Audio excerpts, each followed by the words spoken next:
మన ఎన్నికల్లో అందరం కలిసికట్టుగా పనిచేసాం. మీలో చాలా మంది తిరిగి భారతదేశానికి వచ్చారు, నెలల పాటు లీవ్ పెట్టి మా కోసం మీరు కష్టపడ్డారు.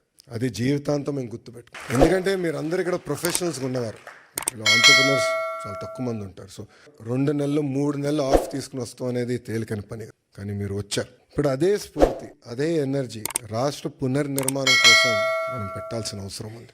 అసలు పరిస్థితులు చాలా దారుణంగా ఉన్నాయి రాష్ట్రంలో. మన ఫీ రీయింబర్స్మెంట్ విషయంలో, ఫీ రీయింబర్స్మెంట్ మనం చెల్లించాలి, చాలా ఆలస్యం ఏంటంటే ఎంత అంటే ప్రయారిటీస్లో ఇది ఇంక ప్రయారిటీ ఉంది, చేయాలి, మనం కంపల్సరీ చెల్లించాలంటే చాలా కష్టపడాల్సి వచ్చింది. అంటే అప్పుల పాలైపోయాం, వడ్డీ కట్టలేకపోతున్నాం, జీతాలు సకాలంగా చెల్లించలేకపోతాం, అనేక ఇబ్బందులు ఉన్నాయి. బట్ బాబు గారు పదే పదే ఒక మాట అంటారు, opportunities are where crisis are. So అందరం మన రాష్ట్రాన్ని పునర్నిర్మాణం చేసుకోవాలి. ఇప్పుడే రాము ఒక మంచి మాట అన్నారు, తెలుగులో ఆంధ్ర రాష్ట్రాన్ని వదిలేసి ఇతర దేశాలకు వెళ్ళి నంబర్ 1 అయ్యారు, కానీ ఆంధ్ర రాష్ట్రం వెనుకబడి ఉంది. ఇప్పుడు తిరిగి రండి, పునర్నిర్మాణం చేద్దాం, కలిసికట్టుగా కష్టపడదాం.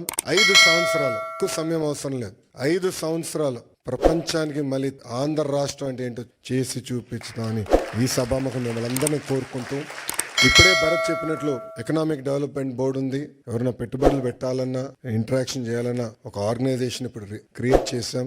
That will be your single port to call. అదేవిధంగా హోమ్ క్యాప్ లో కూడా కొత్త లీడర్షిప్ తీసుకొచ్చాం, వాళ్ళతో కూడా మీరు కోఆర్డినేట్ చేయొచ్చు. ఇక్కడ చాలా మందికి నా వాట్సాప్ నంబర్ ఉంది, చాలా మంది నాకు మెసేజ్ పెడతా ఉంటారు. మీ ఫీడ్బ్యాక్ కూడా మాకు చాలా చాలా అవసరం. కేవలం అభివృద్ధి కాదు, రాజకీయ పరంగా కూడా మీ ఫీడ్బ్యాక్ మాకు చాలా చాలా అవసరం. Time to time me feedback తీసుకుని, ఒకవేళ దారి తప్పుతున్నా అంటే మళ్ళీ సరైన దారిలో పెట్టాల్సిన బాధ్యత కూడా మన పైన ఉంటుంది. సో ఆ ఫీడ్బ్యాక్ కూడా మీరు ఇవ్వాలని సభాముఖంగా కోరుకుంటూ